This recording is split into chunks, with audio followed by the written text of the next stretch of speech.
ಪ್ರತಿಯೊಬ್ಬರ ಬಾರಿಯೂ ಕೂಡ ರಾಜಕಾರಣಿಗಳಿಗೆ ಕೇಳಬೇಕಾದ ಸಂದರ್ಭದಲ್ಲಿ ನಮ್ಮ ಊರಿಗೆ ದೇವಸ್ಥಾನ ಕೊಡಿ ಅಂತ ಹೇಳಿ ಕೇಳ್ಕೊಳ್ತಾರೆ, ಅನುದಾನ ಕೊಡಿ ಅಂತ ಕೇಳ್ಕೊಳ್ತಾರೆ. ಆದರೆ ಇಲ್ಲೊಬ್ಬ ಬಾಲಕಿ ನಮ್ಮ ಊರಿನ ಶಾಲೆಯನ್ನು ಸರಿಪಡಿಸಿ ಅಂತೇಳಿ ಮನವಿಯನ್ನು ಮಾಡಿಕೊಂಡಿರ್ತಕ್ಕಂತಹದ್ದು. ಪ್ರತಿ ಸರ್ಕಾರಿ ಶಾಲೆಗೆ ಹಿಮಶ್ವೇತರಂತಹ ವಿದ್ಯಾರ್ಥಿನಿ ಬೇಕು ಅಂತೇಳಿ ಅಭಿಪ್ರಾಯವನ್ನು ವ್ಯಕ್ತಪಡಿಸಿದ್ದಾರೆ. ಸಾಕಷ್ಟು ಹೆಮ್ಮೆಯಿಂದ ಕೂಡ ಮಾತನಾಡಿರ್ತಕ್ಕಂಥದ್ದು MLC ಚಿದಾನಂದ ಗೌಡ. ಶಿರಾ ತಾಲೂಕಿನ ಕಳ್ಳಂಬೆಳ ಹೋಬಳಿಯ ದೇವರಹಳ್ಳಿ ಶಾಲೆ ಸರ್ಕಾರಿ ಹಿರಿಯ ಪ್ರಾಥಮಿಕ ಶಾಲೆಯಲ್ಲಿ ಓದ್ತಾ ಇರ್ತಕ್ಕಂಥ ವಿದ್ಯಾರ್ಥಿನಿ ಈಕೆ 5ನೇ ತರಗತಿ ಓದ್ತಾ ಇರ್ತಕ್ಕಂಥ ವಿದ್ಯಾರ್ಥಿನಿ ಹಿಮಶ್ವೇತ ವಿಧಾನ ಪರಿಷತ್ ಸದಸ್ಯರಾಗಿರ್ತಕ್ಕಂಥ ಚಿದಾನಂದ ಗೌಡರ ಬಳಿ ಮನವಿ ಮಾಡಿರ್ತಕ್ಕಂತಹದ್ದು. ದೇವರಹಳ್ಳಿ ಗ್ರಾಮದಲ್ಲಿ ಒಂದು ರಂಗೋಲಿ ಸ್ಪರ್ಧೆಯನ್ನು ಆಯೋಜನೆ ಮಾಡಿರ್ತಾರೆ.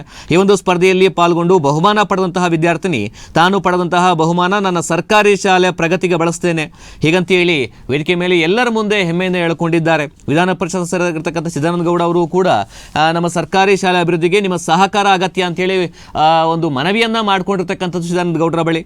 ಸರ್ಕಾರಿ ಶಾಲೆ ವಿದ್ಯಾರ್ಥಿನಿಯ ಮನವಿಗೆ ಸ್ಪಂದಿಸಿರ್ತಕ್ಕಂಥ ಚಿದಾನಂದ ಗೌಡರವರು ವಿದ್ಯಾರ್ಥಿನಿಯ ಶಿಕ್ಷಣ ಕಾಳಜಿ ಬಗ್ಗೆ ಮೆಚ್ಚಿ ಅಭಿವೃದ್ಧಿಗೆ ಸ್ವತಃವಾಗಿ ಸುಮಾರು 50,000 ರೂಪಾಯಿ ಹಣವನ್ನು ನೀಡೋದಾಗಿ ಕೂಡ ಭರವಸೆಯನ್ನು ಕೊಟ್ಟಿರ್ತಕ್ಕಂತಹದ್ದು.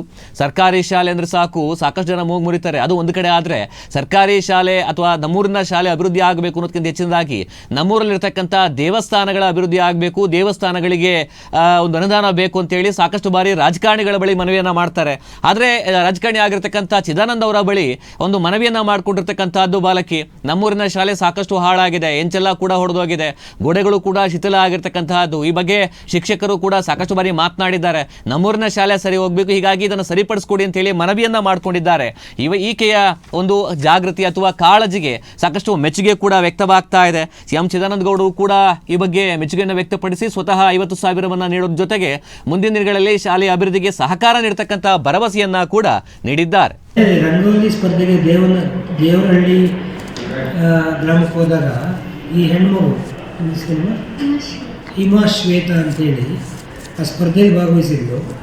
ಆ ಊರಿನ ಜನ ಎಲ್ಲ ಸೇರಿ ನಮ್ಮೂರಿಗೊಂದು ದೇವಸ್ಥಾನಕ್ಕೆ ಒಂದಷ್ಟು ಹಣ ಕೊಡ್ರಿ ಅಂತ ಕೇಳಿದಾಗ ಅಷ್ಟೂ ಊರಿನ ಜನ ದೊಡ್ಡ ಮಧ್ಯೆ ಈ ಹೆಣ್ಮಗು ಎದ್ದು ನಿಂತ್ಕೊಂಡು, ಸರ್ ನಮಗೆ ದೇವಸ್ಥಾನಕ್ಕೆ ದುಡ್ಡು ಕೊಡ್ತಿದ್ರೂ ಪರವಾಗಿಲ್ಲ, ಮೊದಲು ನಮ್ಮೂರಿನ ಸರ್ಕಾರಿ ಶಾಲೆಗೆ ನೀವು ಹಣ ಕೊಡಿ, ಅದಕ್ಕೆ ಈಗೇನು ನಾವು ಫ್ಲೋರಿಂಗ್ ಮಾಡ್ತಾ ಇದ್ದಾರೆ ನಮ್ಮ ಇದರಲ್ಲಿ ಅದಕ್ಕೆ ಕೊಂಚೂರು ವ್ಯವಸ್ಥೆ ಮಾಡಿಕೊಡ್ಬೇಕು ಅನ್ನೋ ಮಾತನ್ನು ಅಷ್ಟು ಜನ ಊರಿನ ಗ್ರಾಮಸ್ಥರ ಎದುರುಗಡೆ ಹೆಣ್ಮಗು ಧೈರ್ಯವಾಗಿ ಎದ್ದಿದ್ದು ಅದು ಬೇಡಿಕೆ ಇತ್ತು. ನಾನು ಅಲ್ಲೇ ಹೇಳಿದೆ, ಆಯ್ತಮ್ಮ ಅದು ನಾನು ಮಾಡಿಸ್ಕೊಡ್ತೀನಿ ಅಂತೇಳಿ 50,000 ರೂಪಾಯಿ ನಾನು ಭರವಸೆ ಕೊಟ್ಟಿದ್ದೇನೆ.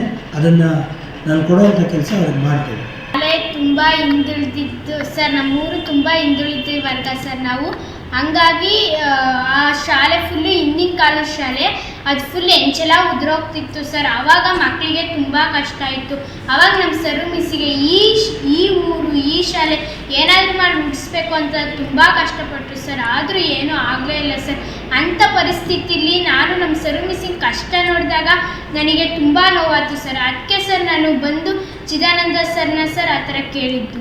ಯಾವ ಟೈಮಲ್ಲಿ ಕೇಳಿದೆ ನೀನು ಅಂತ? ನಾನು ರಂಗೋಲಿ ಸ್ಪರ್ಧೆ ದಿನ ಅವತ್ತು ಅನಿಸಿತ್ತು ನಿನಗೆ ಕೇಳಲೇಬೇಕು ಅಂತ. ಈಗ ಸಾರ್ ಕೊಡ್ತೀನಿ ಅಂತ ಹೇಳ್ತಾರೆ, ನಿನ್ಗೆ ಏನು ಅನ್ಸುತ್ತೆ ಅಂತ? ನನಗೆ ತುಂಬಾ ಹೆಮ್ಮೆ ಆಗ್ತೈತೆ. ಕನ್ನಡ ಶಾಲೆ ಬಗ್ಗೆ ನೀವು ಇಷ್ಟೊಂದು ಅಭಿಮಾನನಾ? Yes sir. ಕನ್ನಡ ಶಾಲೆ ಬೆಳಿಬೇಕು. Yes sir. ಅದಕ್ಕೆ ಆ ಉದ್ದೇಶಕ್ಕೆ ಕೊಡ್ತಾ ಇದ್ದಾರೆ. ಮತ್ತೆ 50,000 ಕೊಡ್ತಾ ಇದ್ದಾರೆ, ಸರ್ಗೆ ಏನಾದ್ರು ಇಷ್ಟಪಡ್ತೀರಾ?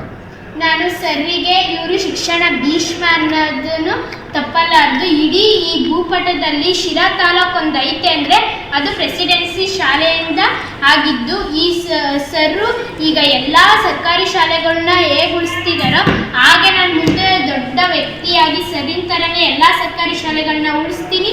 ಮತ್ತು ಸರಿನ ಥರನೇ ನಾನು ಎಲ್ಲ ಮಕ್ಕಳಿಗೂ ಬಡ ಮಕ್ಕಳಿಗೂ ಸಹಾಯ ಮಾಡ್ತೀನಿ ಅಂತ ಹೇಳಕ್ಕೆ ಇಷ್ಟಪಡ್ತೀನಿ. ಶಿಕ್ಷಕಿ ಆಗ್ಬೇಕು ಅಂತ ಅಂತಿದ್ಯಾ? ಡಾಕ್ಟರ್ ಆಗ್ಬೇಕು ಅಂತ ಒಳ್ಳೆ ದೊಡ್ಡ ವ್ಯಕ್ತಿಯಾಗಿ ನೀನು ಸರ್ಕಾರಿ ಶಾಲೆಗಳನ್ನ ಅಭಿವೃದ್ಧಿ ಮಾಡ್ಬೇಕು ಅನ್ನೋ ಒಂದು ಕಾನ್ಸೆಪ್ಟ್ ಇಟ್ಕೊಂಡಿದ್ದೆ.